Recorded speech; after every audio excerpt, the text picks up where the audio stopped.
Book 2. Socrates and Glaucon. With these words I was thinking that I had made an end of the discussion, but the end, in truth, proved to be only a beginning. For Glaucon, who is always the most pugnacious of men, was dissatisfied at Thrasymachus' retirement. He wanted to have the battle out. So he said to me, "Socrates, do you wish really to persuade us, or only to seem to have persuaded us, that to be just is always better than to be unjust?" "I should wish really to persuade you," I replied, "if I could." "Then you certainly have not succeeded. Let me ask you now. How would you arrange goods? Are there not some which we welcome for their own sakes, and independently of their consequences, as for example, harmless pleasures and enjoyments, which delight us at the time, although nothing follows from them?" "I agree in thinking that there is such a class," I replied. "Is there not also a second class of goods, such as knowledge, sight, health, which are desirable not only in themselves, but also for their results?" "Certainly," I said. "And would you not recognize a third class, such as gymnastic, and the care of the sick, and the physician's art, also the various ways of money-making? These do us good, but we regard them as disagreeable. And no one would choose them for their own sakes, but only for the sake of some reward or result which flows from them."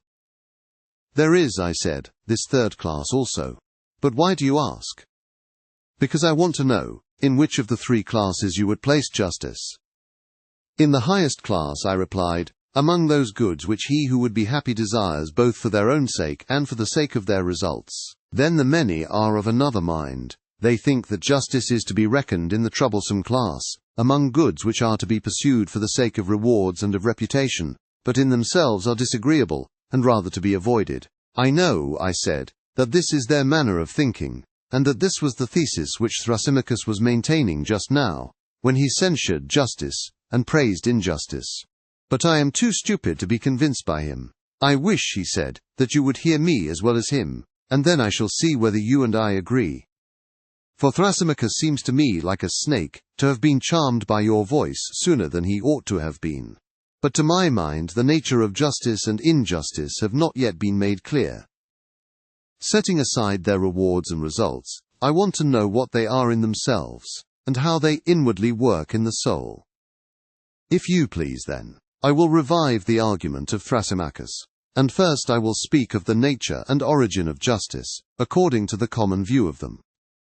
Secondly, I will show that all men who practice justice do so against their will, of necessity, but not as a good. And thirdly, I will argue that there is reason in this view, for the life of the unjust is after all better far than the life of the just, if what they say is true, Socrates, since I myself am not of their opinion.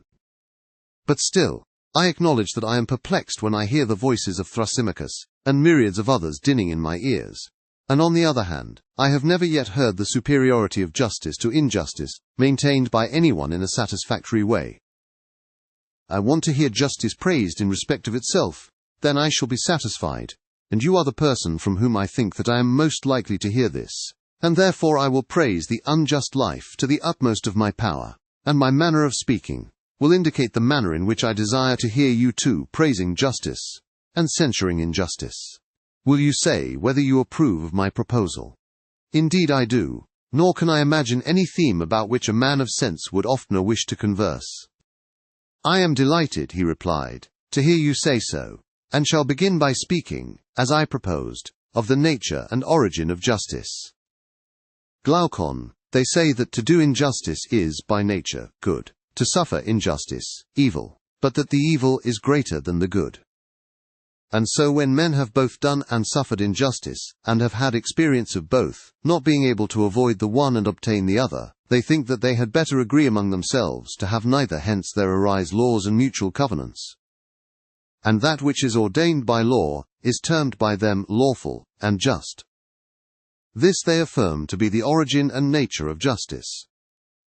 It is a mean or compromise between the best of all, which is to do injustice and not be punished, and the worst of all, which is to suffer injustice, without the power of retaliation.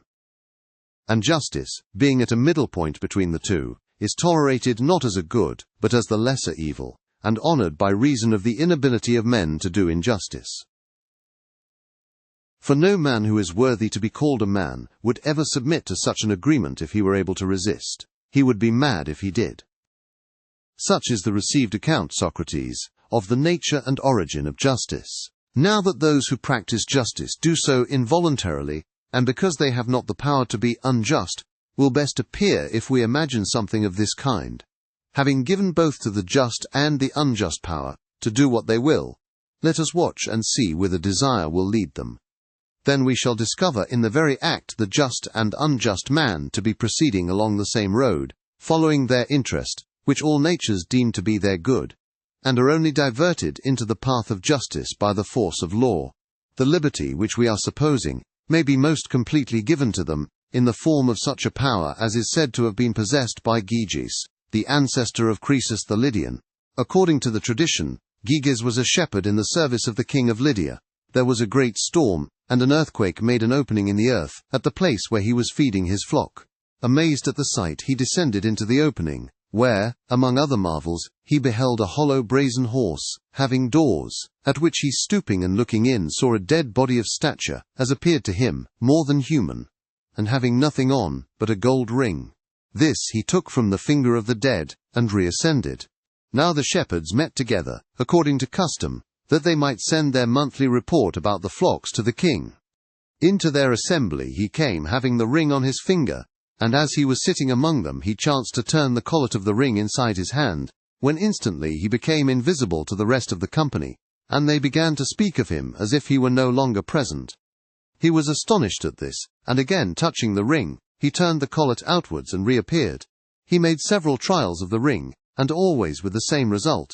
When he turned the collet inwards he became invisible, when outwards he reappeared, whereupon he contrived to be chosen one of the messengers who were sent to the court, where as soon as he arrived he seduced the queen, and with her help conspired against the king and slew him, and took the kingdom. Suppose now that there were two such magic rings, and the just put on one of them, and the unjust the other. No man can be imagined to be of such an iron nature that he would stand fast in justice. No man would keep his hands off what was not his own, when he could safely take what he liked out of the market, or go into houses and lie with anyone at his pleasure, or kill or release from prison whom he would, and in all respects be like a god among men. Then the actions of the just would be as the actions of the unjust. They would both come at last to the same point. And this we may truly affirm to be a great proof that a man is just, not willingly, or because he thinks that justice is any good to him individually, but of necessity. For wherever anyone thinks that he can safely be unjust, there he is unjust. For all men believe in their hearts that injustice is far more profitable to the individual than justice, and he who argues as I have been supposing, will say that they are right. If you could imagine anyone obtaining this power of becoming invisible, and never doing any wrong or touching what was another's, he would be thought by the lookers-on to be a most wretched idiot, although they would praise him to one another's faces, and keep up appearances with one another, from a fear that they too might suffer injustice. Enough of this. Now, if we are to form a real judgment of the life of the just and unjust, we must isolate them. There is no other way. And how is the isolation to be effected? I answer, let the unjust man be entirely unjust, and the just man entirely just. Nothing is to be taken away from either of them, and both are to be perfectly furnished for the work of their respective lives. First, let the unjust be like other distinguished masters of craft, like the skillful pilot or physician, who knows intuitively his own powers and keeps within their limits, and who, if he fails at any point, is able to recover himself. So let the unjust make his unjust attempts in the right way, and lie hidden, if he means to be great in his injustice. He who is found out is nobody, for the highest reach of injustice is to be deemed just when you are not. Therefore, I say, that in the perfectly unjust man, we must assume the most perfect injustice. There is to be no deduction, but we must allow him, while doing the most unjust acts, to have acquired the greatest reputation for justice. If he have taken a false step, he must be able to recover himself. He must be one who can speak with effect, if any of his deeds come to light, and who can force his way, where force is required, his courage and strength, and command of money and friends. And at his side, let us place the just man in his nobleness and simplicity, wishing, as Aeschylus says, to be, and not to seem good. There must be no seeming, for if he seem to be just he will be honored and rewarded, and then we shall not know whether he is just for the sake of justice, or for the sake of honors and rewards. Therefore let him be clothed in justice only, and have no other covering, and he must be imagined in a state of life the opposite of the former. Let him be the best of men, and let him be thought the worst. Then he will have been put to the proof, and we shall see whether he will be affected by the fear of infamy and its consequences. And let him continue thus to the hour of death, being just and seeming to be unjust. When both have reached the uttermost extreme, the one of justice and the other of injustice, let judgment be given, which of them is the happier of the two. Socrates and Glaucon. Heavens, my dear Glaucon, I said, how energetically you polish them up for the decision, first one and then the other, as if they were two statues. I do my best, he said. And now that we know what they are like, there is no difficulty in tracing out the sort of life which awaits either of them. This I will proceed to describe, but as you may think the description a little too coarse, I ask you to suppose, Socrates, that the words which follow are not mine. Let me put them into the mouths of the eulogists of injustice. They will tell you that the just man who is thought unjust will be scourged, racked, bound, will have his eyes burnt out, and, at last, after suffering every kind of evil, he will be impaled. Then he will understand that he ought to seem only, and not to be, just. The words of Aeschylus may be more truly spoken of the unjust than of the just. For the unjust is pursuing a reality. He does not live with a view to appearances. He wants to be really unjust, and not to seem only. His mind has a soil deep and fertile, out of which spring his prudent counsels. In the first place, he is thought just, and therefore bears rule in the city. He can marry whom he will, and give in marriage to whom he will. Also, he can trade and deal where he likes, and always to his own advantage, because he has no misgivings about injustice, and at every contest, whether in public or private, he gets the better of his antagonists, and gains at their expense, and is rich, and out of his gains he can benefit his friends, and harm his enemies.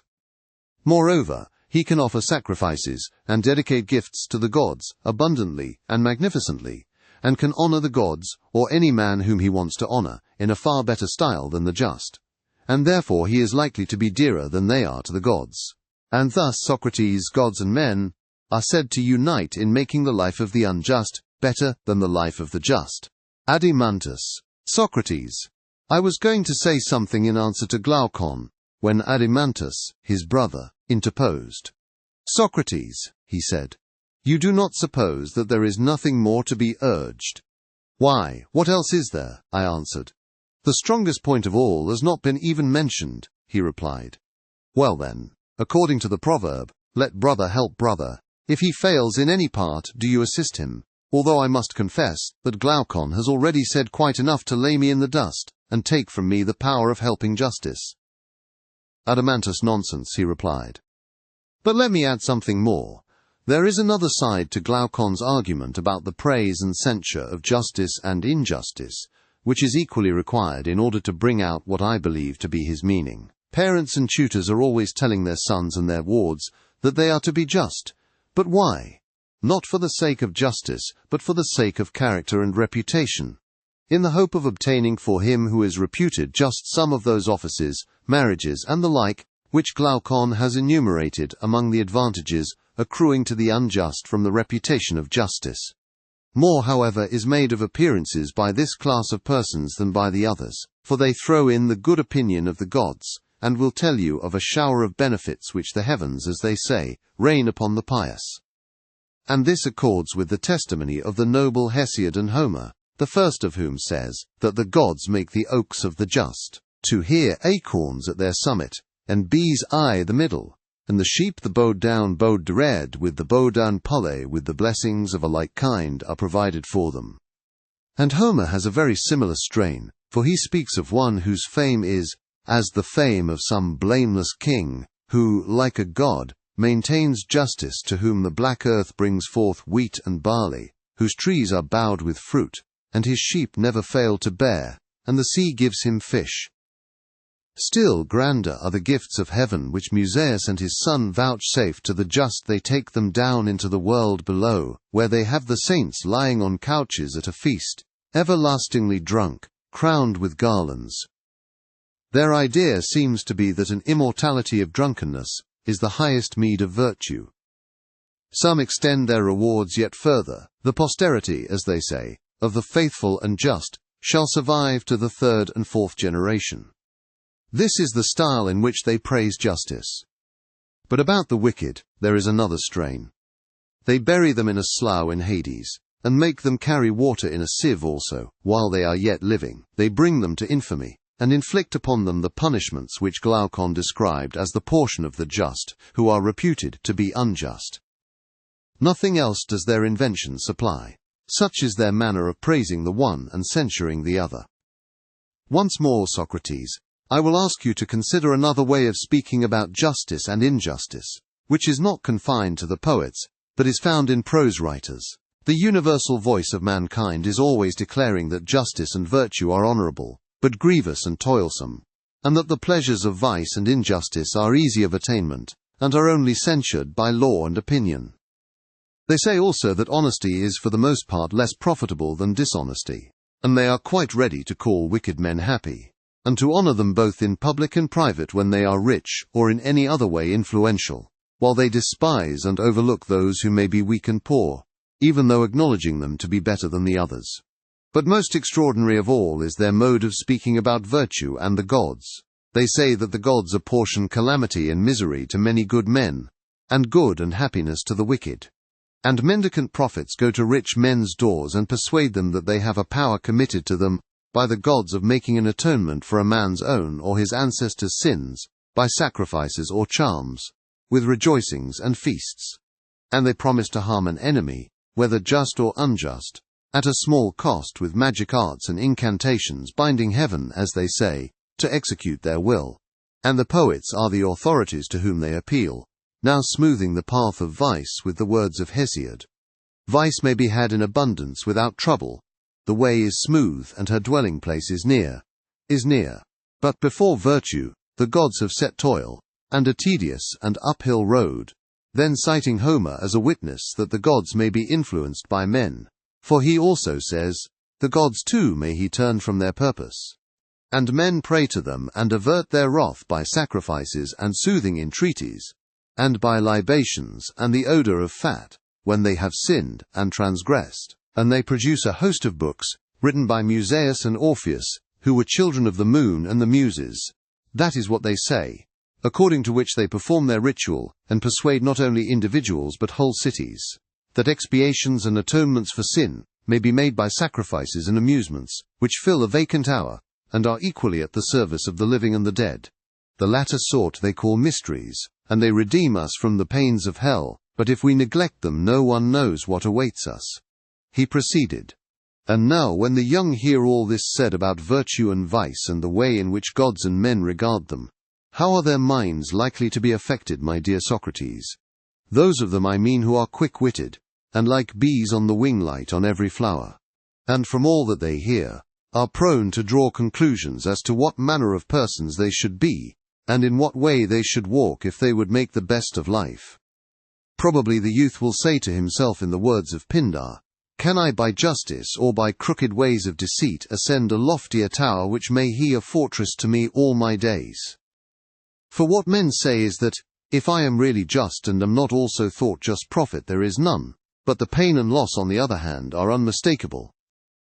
But if, though unjust, I acquire the reputation of justice, a heavenly life is promised to me. Since then, as philosophers prove, appearance tyrannizes over truth and is lord of happiness, to appearance I must devote myself. I will describe around me a picture and shadow of virtue to be the vestibule and exterior of my house. Behind I will trail the subtle and crafty fox, as Archilochus, greatest of sages, recommends. But I hear someone exclaiming that the concealment of wickedness is often difficult, to which I answer, nothing great is easy. Nevertheless, the argument indicates this, if we would be happy, to be the path along which we should proceed. With a view to concealment, we will establish secret brotherhoods and political clubs. And there are professors of rhetoric who teach the art of persuading courts and assemblies, and so, partly by persuasion and partly by force, I shall make unlawful gains and not be punished. Still, I hear a voice saying that the gods cannot be deceived, neither can they be compelled. But what if there are no gods? Or, suppose them to have no care of human things, why in either case should we mind about concealment? And even if there are gods, and they do care about us, yet we know of them only from tradition and the genealogies of the poets. And these are the very persons who say that they may be influenced and turned by sacrifices and soothing entreaties, and by offerings. Let us be consistent then, and believe both or neither. If the poets speak truly, why then we had better be unjust, and offer of the fruits of injustice, for if we are just, although we may escape the vengeance of heaven, we shall lose the gains of injustice. But, if we are unjust, we shall keep the gains, and by our sinning and praying and sinning, the gods will be propitiated, and we shall not be punished. But there is a world below, in which either we or our posterity will suffer for our unjust deeds. Yes, my friend, will be the reflection, but there are mysteries, and atoning deities, and these have great power. That is what mighty cities declare, and the children of the gods, who were their poets and prophets, bear a like testimony. On what principle, then, shall we any longer choose justice, rather than the worst injustice, when, if we only unite the latter with a deceitful regard to appearances, we shall fare to our mind both with gods and men, in life and after death, as the most numerous and the highest authorities tell us. Knowing all this, Socrates, how can a man who has any superiority of mind or person or rank or wealth be willing to honor justice, or indeed, to refrain from laughing when he hears justice praised? And even if there should be someone who is able to disprove the truth of my words, and who is satisfied that justice is best, still he is not angry with the unjust, but is very ready to forgive them, because he also knows that men are not just of their own free will, unless, peradventure, there be someone whom the divinity within him may have inspired with a hatred of injustice, or who has attained knowledge of the truth, but no other man. He only blames injustice who, owing to cowardice or age or some weakness, has not the power of being unjust. And this is proved by the fact that when he obtains the power, he immediately becomes unjust as far as he can be. The cause of all this, Socrates, was indicated by us at the beginning of the argument, when my brother and I told you how astonished we were to find that of all the professing panegyrists of justice, beginning with the ancient heroes of whom any memorial has been preserved to us, and ending with the men of our own time, no one has ever blamed injustice or praised justice, except with a view to the glories, honors, and benefits which flow from them. No one has ever adequately described, either in verse or prose, the true essential nature of either of them abiding in the soul, and invisible to any human or divine eye, or shown that of all the things of a man's soul which he has within him, justice is the greatest good, and injustice the greatest evil. Had this been the universal strain, had you sought to persuade us of this from our youth upwards, we should not have been on the watch to keep one another from doing wrong, but everyone would have been his own watchman, because afraid, if he did wrong, of harboring in himself the greatest of evils. I dare say that Thrasymachus and others would seriously hold the language which I have been merely repeating, and words even stronger than these about justice and injustice, grossly, as I conceive, perverting their true nature. But I speak in this vehement manner, as I must frankly confess to you, because I want to hear from you the opposite side. And I would ask you to show not only the superiority which justice has over injustice, but what effect they have on the possessor of them, which makes the one to be a good and the other an evil to him. And please, as Glaucon requested of you, to exclude reputations, for unless you take away from each of them his true reputation and add on the false, we shall say that you do not praise justice, but the appearance of it. We shall think that you are only exhorting us to keep injustice dark, and that you really agree with Thrasymachus in thinking that justice is another's good and the interest of the stronger, and that injustice is a man's own profit and interest, though injurious to the weaker. Now, as you have admitted that justice is one of that highest class of goods which are desired indeed for their results, but in a far greater degree for their own sakes, like sight or hearing or knowledge or health, or any other real and natural and not merely conventional good, I would ask you in your praise of justice to regard one point only. I mean the essential good and evil which justice and injustice work in the possessors of them. Let others praise justice and censure injustice, magnifying the rewards and honors of the one and abusing the other. That is a manner of arguing which, coming from them, I am ready to tolerate, but from you who have spent your whole life in the consideration of this question, unless I hear the contrary from your own lips, I expect something better. And therefore I say, not only prove to us that justice is better than injustice, but show what they either of them do to the possessor of them, which makes the one to be a good and the other an evil, whether seen or unseen by gods and men. Socrates and Adeimantus.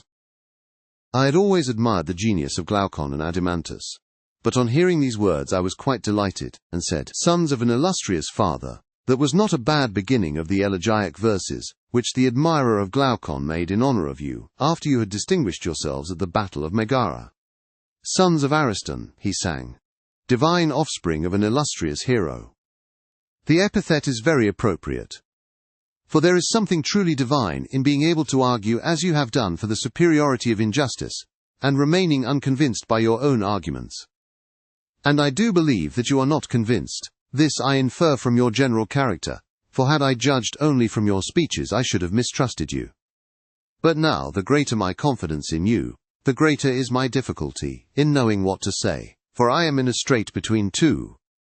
On the one hand, I feel that I am unequal to the task, and my inability is brought home to me by the fact that you were not satisfied with the answer which I made to Thrasymachus, proving, as I thought, the superiority which justice has over injustice. And yet I cannot refuse to help, while breath and speech remain to me.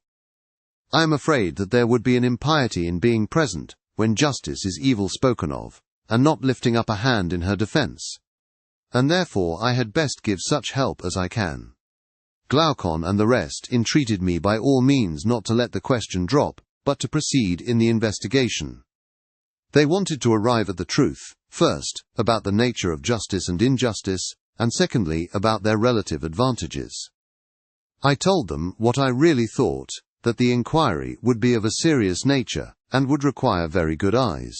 Seeing then, I said, that we are no great wits, I think that we had better adopt a method which I may illustrate. Thus suppose that a short-sighted person had been asked by someone to read small letters from a distance, and it occurred to someone else that they might be found in another place which was larger, and in which the letters were larger. If they were the same and he could read the larger letters first and then proceed to the lesser, this would have been thought a rare piece of good fortune. Very true, said Adeimantus, but how does the illustration apply to our inquiry? I will tell you, I replied. Justice, which is the subject of our inquiry, is, as you know, sometimes spoken of as the virtue of an individual, and sometimes as the virtue of a state.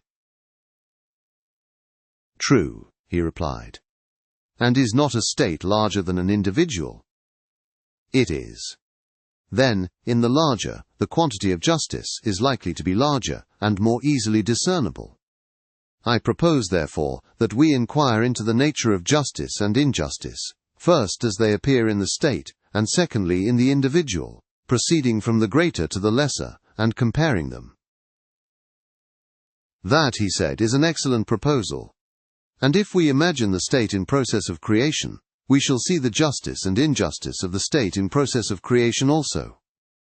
I dare say, when the state is completed, there may be a hope that the object of our search will be more easily discovered. Yes, far more easily. But ought we to attempt to construct one? I said. For to do so, as I am inclined to think, will be a very serious task. Reflect, therefore. I have reflected, said Adeimantus, and am anxious that you should proceed. A state, I said, arises, as I conceive, out of the needs of mankind. No one is self-sufficing, but all of us have many wants. Can any other origin of a state be imagined? There can be no other. Then, as we have many wants, and many persons are needed to supply them, one takes a helper for one purpose, and another for another. And when these partners and helpers are gathered together in one habitation, the body of inhabitants is termed a state. True, he said. And they exchange with one another, and one gives, and another receives, under the idea that the exchange will be for their good. Very true. Then, I said, let us begin and create in idea a state, and yet the true creator is necessity, who is the mother of our invention. Of course, he replied. Now the first and greatest of necessities is food, which is the condition of life and existence, certainly.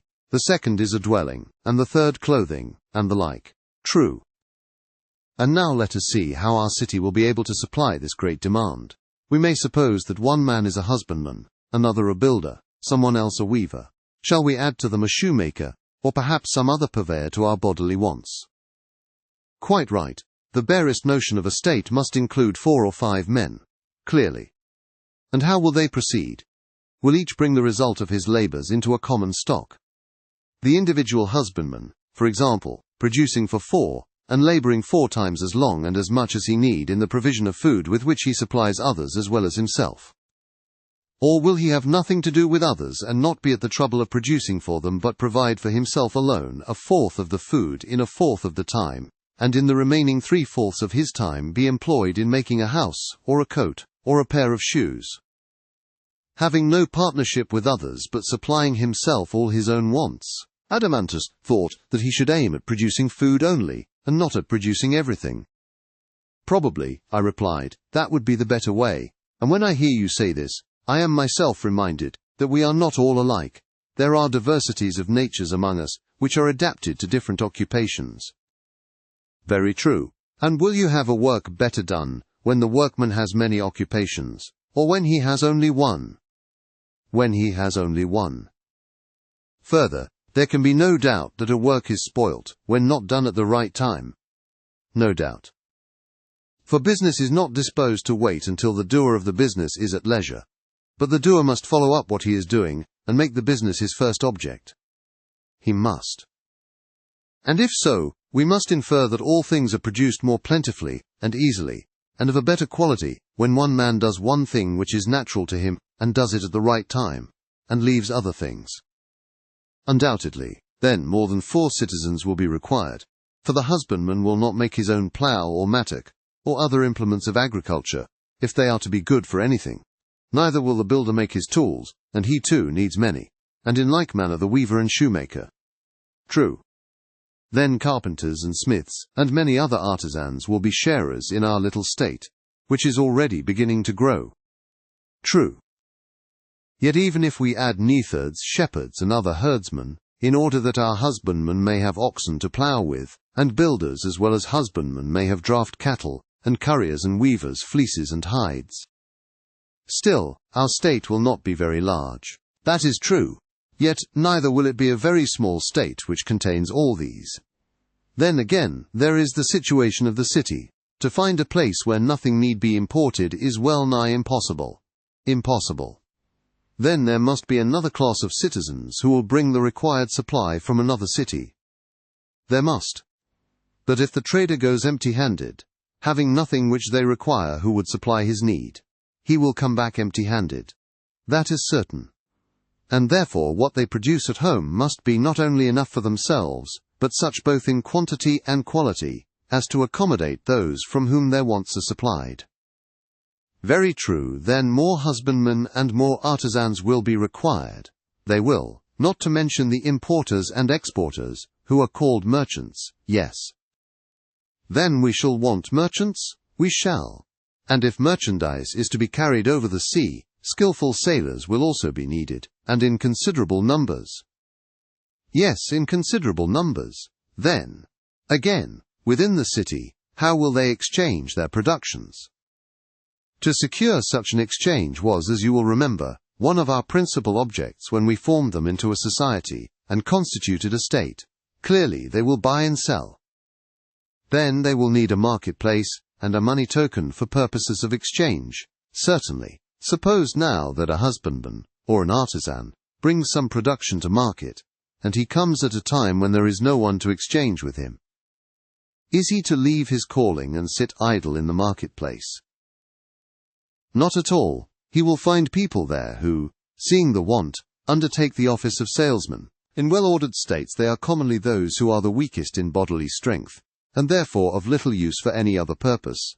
Their duty is to be in the market, and to give money in exchange for goods to those who desire to sell, and to take money from those who desire to buy. This want, then, creates a class of retail traders in our state. Is not retailer the term which is applied to those who sit in the marketplace, engaged in buying and selling, while those who wander from one city to another are called merchants? Yes, he said.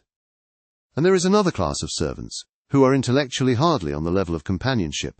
Still, they have plenty of bodily strength for labor, which accordingly they sell, and are called, if I do not mistake, hirelings, hire being the name which is given to the price of their labor. True. Then hirelings will help to make up our population? Yes. And now, Edemantus, is our state matured and perfected? I think so. Where then is justice, and where is injustice, and in what part of the state did they spring up? Probably in the dealings of these citizens with one another. Cannot imagine that they are more likely to be found anywhere else. I dare say that you are right in your suggestion, I said. We had better think the matter out, and not shrink from the inquiry. Let us then consider first of all what will be their way of life, now that we have thus established them. Will they not produce corn and wine and clothes and shoes and build houses for themselves? And when they are housed they will work, in summer, commonly, stripped and barefoot, but in winter substantially clothed and shod. They will feed on barley meal and flour of wheat, baking and kneading them, making noble cakes and loaves. These they will serve up on a mat of reeds or on clean leaves, themselves reclining the while upon beds strewn with yew or myrtle. And they and their children will feast, drinking of the wine which they have made, wearing garlands on their heads, and hymning the praises of the gods, in happy converse with one another. And they will take care that their families do not exceed their means, having an eye to poverty or war. Socrates and Glaucon. But, said Glaucon, interposing, you have not given them a relish to their meal. True, I replied. I had forgotten, of course they must have a relish salt, and olives and cheese, and they will boil roots and herbs such as country people prepare for a dessert. We shall give them figs, and peas, and beans. And they will roast myrtle berries and acorns at the fire, drinking in moderation. And with such a diet they may be expected to live in peace and health to a good old age, and bequeath a similar life to their children after them. Yes, Socrates, he said, and if you were providing for a city of pigs, how else would you feed the beasts? But what would you have, Glaucon? I replied. Why, he said, you should give them the ordinary conveniences of life. People who are to be comfortable are accustomed to lie on sofas and dine off tables, and they should have sauces and sweets in the modern style. Yes, I said, now I understand. The question which you would have me consider is, not only how a state, but how a luxurious state is created. And possibly there is no harm in this, for in such a state, we shall be more likely to see how justice and injustice originate. In my opinion, the true and healthy constitution of the state is the one which I have described. But if you wish also to see a state at fever heat, I have no objection.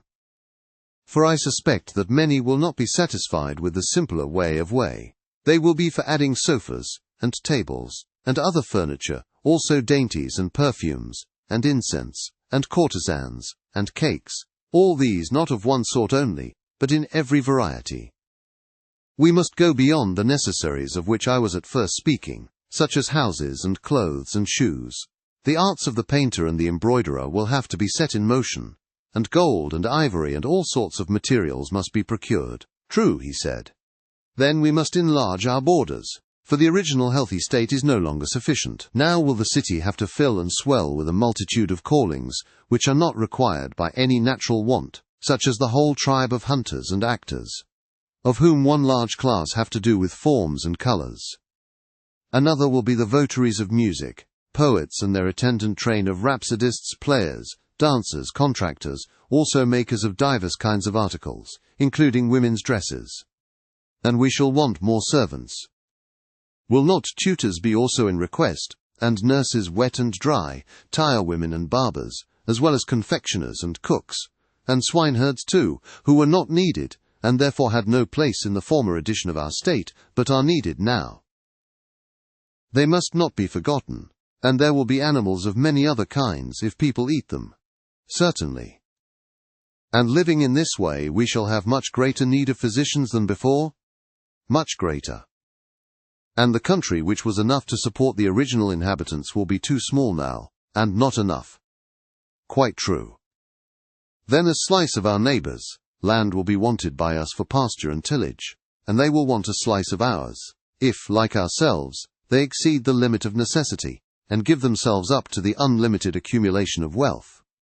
That, Socrates, will be inevitable, and so we shall go to war, Glaucon. Shall we not? Most certainly, he replied. Then, without determining as yet whether war does good or harm, thus much we may affirm, that now we have discovered war to be derived from causes, which are also the causes of almost all the evils in states, private as well as public, undoubtedly, and our state must once more enlarge, and this time there will be nothing short of a whole army, which will have to go out and fight with the invaders for all that we have, as well as for the things and persons whom we were describing above. Why? He said.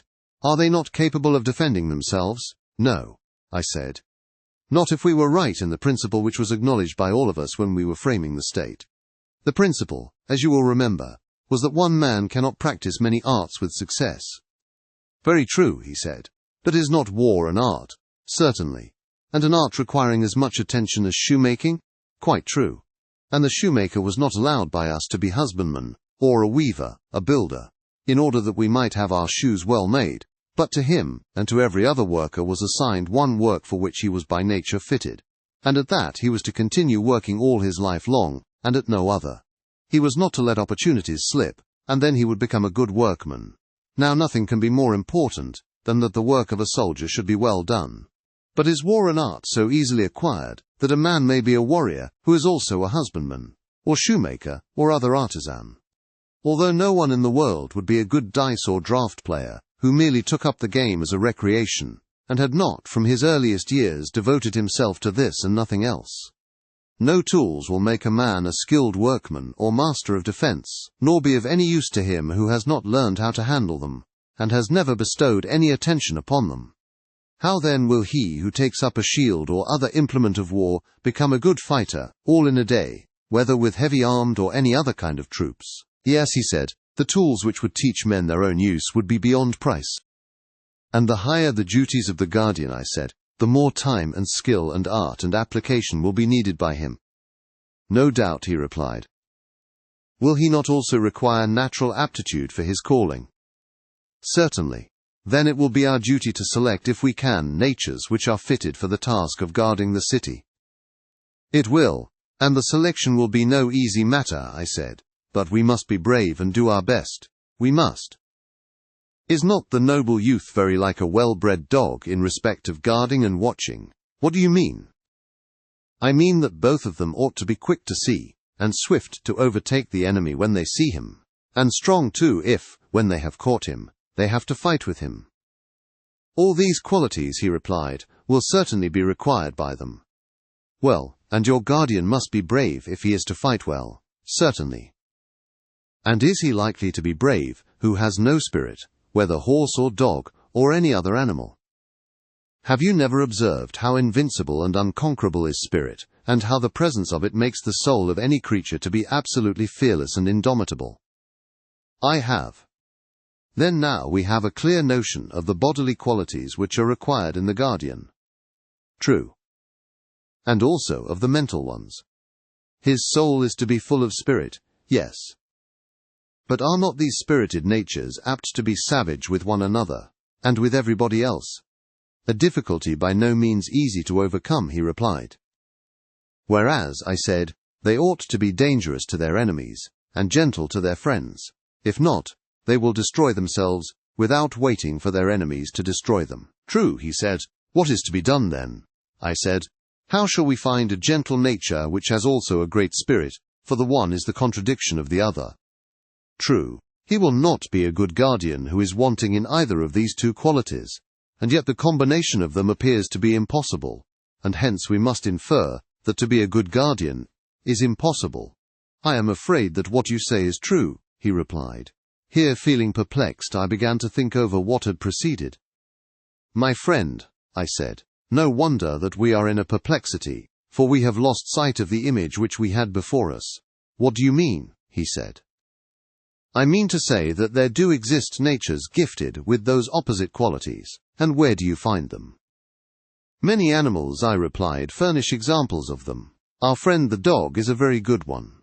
You know that well-bred dogs are perfectly gentle to their familiars and acquaintances, and the reverse to strangers. Yes, I know, then there is nothing impossible or out of the order of nature in our finding a guardian who has a similar combination of qualities. Certainly not. Would not he who is fitted to be a guardian, besides the spirited nature, need to have the qualities of a philosopher? I do not apprehend your meaning. The trait of which I am speaking, I replied, may be also seen in the dog, and is remarkable in the animal. What trait? Why, a dog, whenever he sees a stranger, is angry. When an acquaintance, he welcomes him, although the one has never done him any harm, nor the other any good. Did this never strike you as curious? The matter never struck me before, but I quite recognize the truth of your remark. And surely this instinct of the dog is very charming. Your dog is a true philosopher. Why? Why? Because he distinguishes the face of a friend and of an enemy only by the criterion of knowing and not knowing. And must not an animal be a lover of learning who determines what he likes and dislikes by the test of knowledge and ignorance? Most assuredly. And is not the love of learning the love of wisdom which is philosophy? They are the same, he replied. And may we not say confidently of man also, that he who is likely to be gentle to his friends and acquaintances, must by nature be a lover of wisdom and knowledge? That we may safely affirm. Then he who is to be a really good and noble guardian of the state, will require to unite in himself philosophy and spirit and swiftness and strength. Undoubtedly. Then we have found the desired natures, and now that we have found them, how are they to be reared and educated? Is not this inquiry which may be expected to throw light on the greater inquiry which is our final end? How do justice and injustice grow up in states? For we do not want either to omit what is to the point, or to draw out the argument to an inconvenient length. Socrates and Adeimantus. Adeimantus thought that the inquiry would be of great service to us. Then, I said, my dear friend, the task must not be given up, even if somewhat long. Certainly not. Come, then, and let us pass a leisure hour in storytelling, and our story shall be the education of our heroes, by all means. And what shall be their education? Can we find a better than the traditional sort? And this has two divisions, gymnastic for the body, and music for the soul. True. Shall we begin education with music, and go on to gymnastic afterwards? By all means. And when you speak of music, do you include literature or not? I do. And literature may be either true or false? Yes. And the young should be trained in both kinds, and we begin with the false. I do not understand your meaning, he said. You know, I said, that we begin by telling children stories which, though not wholly destitute of truth, are in the main fictitious, and these stories are told them when they are not of an age to learn gymnastics. Very true, that was my meaning when I said that we must teach music before gymnastics. Quite right, he said. You know also that the beginning is the most important part of any work, especially in the case of a young and tender thing, for that is the time at which the character is being formed, and the desired impression is more readily taken. Quite true. And shall we just carelessly allow children to hear any casual tales which may be devised by casual persons, and to receive into their minds ideas for the most part, the very opposite of those which we should wish them to have when they are grown up? We cannot. Then the first thing will be to establish a censorship of the writers of fiction, and let the censors receive any tale of fiction which is good, and reject the bad. And we will desire mothers and nurses to tell their children the authorized ones only. Let them fashion the mind with such tales, even more fondly than they mold the body with their hands. But most of those which are now in use must be discarded. Of what tales are you speaking? He said. You may find a model of the lesser in the greater, I said, for they are necessarily of the same type, and there is the same spirit in both of them. Very likely, he replied, but I do not as yet know what you would term the greater. Those, I said, which are narrated by Homer and Hesiod, and the rest of the poets, who have ever been the great storytellers of mankind. But which stories do you mean? He said, "And what fault do you find with them?" "A fault which is most serious," I said, "the fault of telling a lie, and what is more, a bad lie." "But when is this fault committed?" "Whenever an erroneous representation is made of the nature of gods and heroes, as when a painter paints a portrait not having the shadow of a likeness to the original." "Yes," he said, "that sort of thing is certainly very blamable. But what are the stories which you mean?" "First of all," I said, "there was that greatest of all lies, in high places, which the poet told about Uranus, and which was a bad lie too. I mean what Hesiod says that Uranus did, and how Cronus retaliated on him. The doings of Cronus, and the sufferings which in turn his son inflicted upon him, even if they were true, ought certainly not to be lightly told to young and thoughtless persons. If possible, they had better be buried in silence. But if there is an absolute necessity for their mention, a chosen few might hear them in a mystery, and they should sacrifice not a common, Eleusinian pig, but some huge and unprocurable victim, and then the number of the hearers will be very few indeed." "Why, yes," said he, "those stories are extremely objectionable." "Yes, Adeimantus, they are stories not to be repeated in our state. The young man should not be told that in committing the worst of crimes he is far from doing anything outrageous, and that even if he chastises his father when does wrong, in whatever manner, he will only be following the example of the first and greatest among the gods." "I entirely agree with you," he said. "In my opinion, those stories are quite unfit to be repeated. Neither, if we mean our future guardians to regard the habit of quarrelling among themselves as of all things the basest, should any word be said to them of the wars in heaven, and of the plots and fightings of the gods against one another, for they are not true. No, we shall never mention the battles of the giants, or let them be embroidered on garments, and we shall be silent about the innumerable other quarrels of gods and heroes with their friends and relatives. If they would only believe us, we would tell them that quarrelling is unholy, and that never up to this time has there been any quarrel between citizens. This is what old men and old women should begin by telling children. And when they grow up, the poets also should be told to compose for them in a similar spirit. But the narrative of Hephaestus binding here his mother, or how on another occasion Zeus sent him flying for taking her part when she was being beaten, and all the battles of the gods in Homer. These tales must not be admitted into our state, whether they are supposed to have an allegorical meaning or not. For a young person cannot judge what is allegorical and what is literal. Anything that he receives into his mind at that age is likely to become indelible and unalterable. And therefore it is most important that the tales which the young first hear should be models of virtuous thoughts. "There you are right," he replied. "But if anyone asks, where are such models to be found, and of what tales are you speaking? How shall we answer him?" I said to him, "You and I, Adeimantus, at this moment are not poets, but founders of a state. Now, the founders of a state ought to know the general forms in which poets should cast their tales, and the limits which must be observed by them, but to make the tales is not their business." "Very true," he said. "But what are these forms of theology which you mean?" "Something of this kind," I replied. "God is always to be represented as he truly is, whatever be the sort of poetry, epic, lyric, or tragic, in which the representation is given."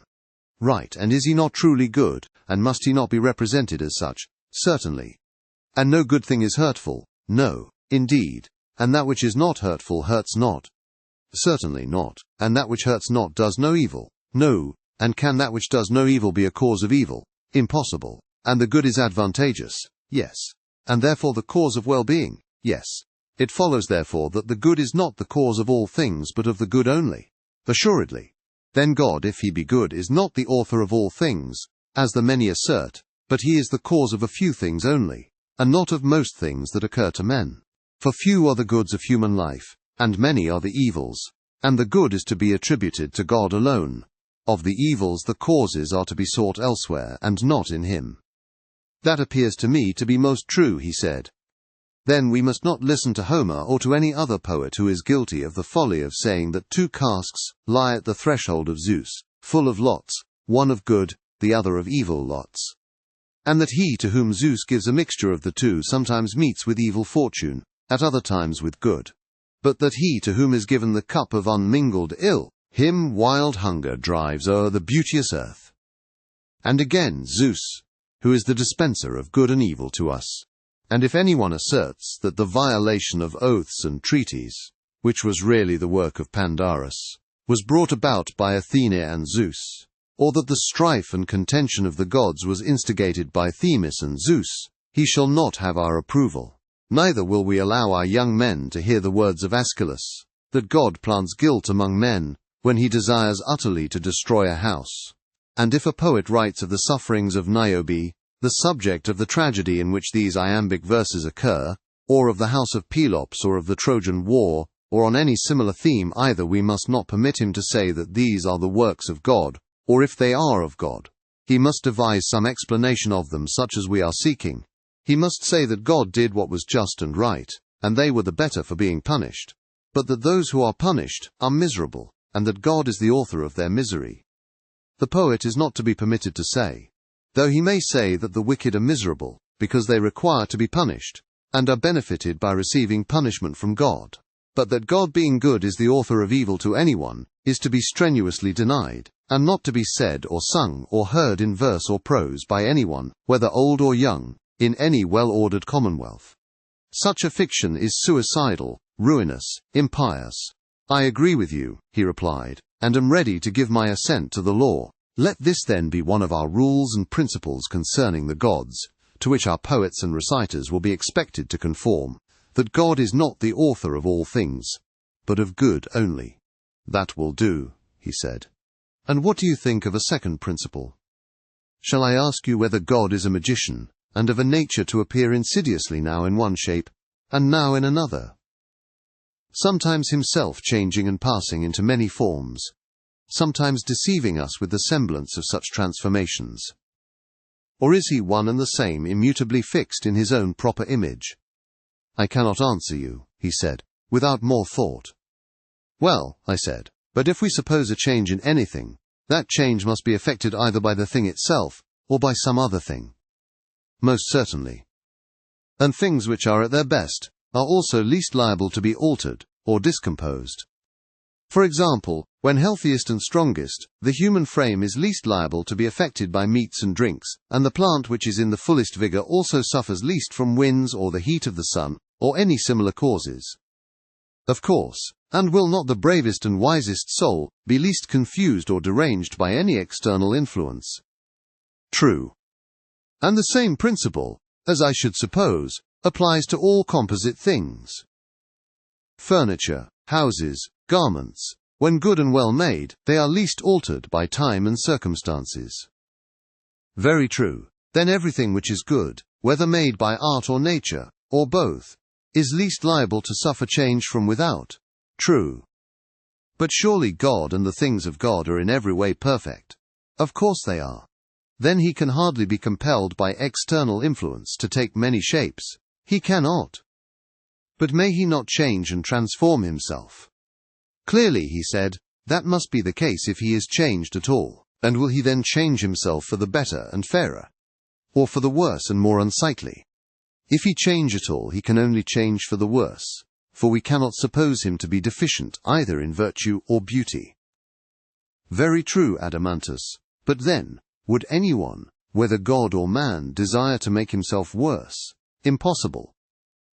Then it is impossible that God should ever be willing to change. Being, as is supposed, the fairest and best that is conceivable, every God remains absolutely, and forever, in his own form. That necessarily follows, he said, in my judgment. Then, I said, my dear friend, let none of the poets tell us that the gods, taking the disguise of strangers from other lands, walk up and down cities in all sorts of forms. And let no one slander Proteus and Thetis, neither let anyone, either in tragedy, or in any other kind of poetry, introduce here, disguised in the likeness of a priestess, asking an alms for the life-giving daughters of Inachus, the river of Argos. Let us have no more lies of that sort. Neither must we have mothers under the influence of the poets, scaring their children with a bad version of these myths, telling how certain gods, as they say, go about by night in the likeness of so many strangers, and in diverse forms. But let them take heed lest they make cowards of their children, and at the same time speak blasphemy against the gods. Heaven forbid, he said. But although the gods are themselves unchangeable, still by witchcraft and deception they may make us think that they appear in various forms. Perhaps, he replied. Well, but can you imagine that God will be willing to lie, whether in word or deed, or to put forth a phantom of himself? I cannot say, he replied. Do you not know, I said, that the true lie, if such an expression may be allowed, is hated of gods and men? What do you mean? He said. I mean that no one is willingly deceived in that which is the truest and highest part of himself, or about the truest and highest matters. There, above all, he is most afraid of a lie having possession of him. Still, he said, I do not comprehend you. The reason is, I replied, that you attribute some profound meaning to my words.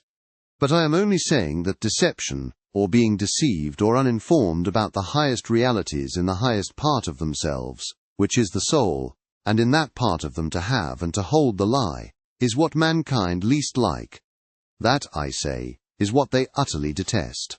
There is nothing more hateful to them. And, as I was just now remarking, this ignorance in the soul of him who is deceived may be called the true lie, for the lie in words is only a kind of imitation and shadowy image of a previous affection of the soul, not pure unadulterated falsehood. Am I not right? Perfectly right. The true lie is hated not only by the gods but also by men. Yes. Whereas the lie in words is in certain cases useful and not hateful in dealing with enemies. That would be an instance, or again, when those whom we call our friends in a fit of madness or illusion are going to do some harm. Then it is useful, and is a sort of medicine or preventive. Also in the tales of mythology, of which we were just now speaking, because we do not know the truth about ancient times, we make falsehood as much like truth as we can, and so turn it to account. Very true, he said. But can any of these reasons apply to God? Can we suppose that he is ignorant of antiquity, and therefore has recourse to invention? That would be ridiculous, he said. Then the lying poet has no place in our idea of God? I should say not. Or perhaps he may tell a lie because he is afraid of enemies. That is inconceivable.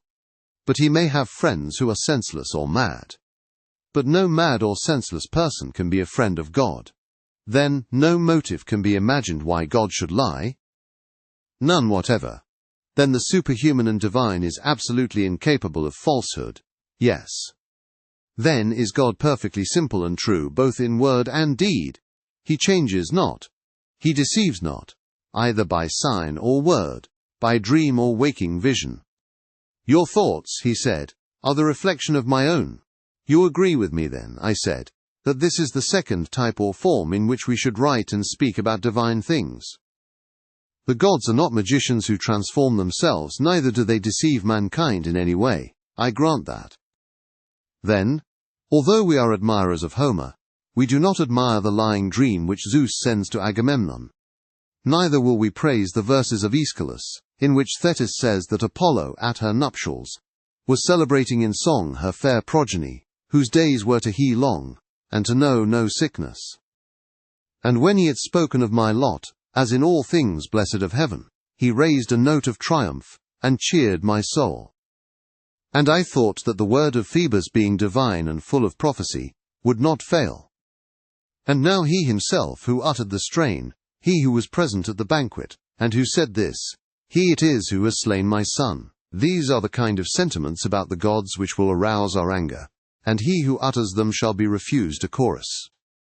Neither shall we allow teachers to make use of them in the instruction of the young, meaning, as we do, that our guardians, as far as men can be, should be true worshippers of the gods and like them.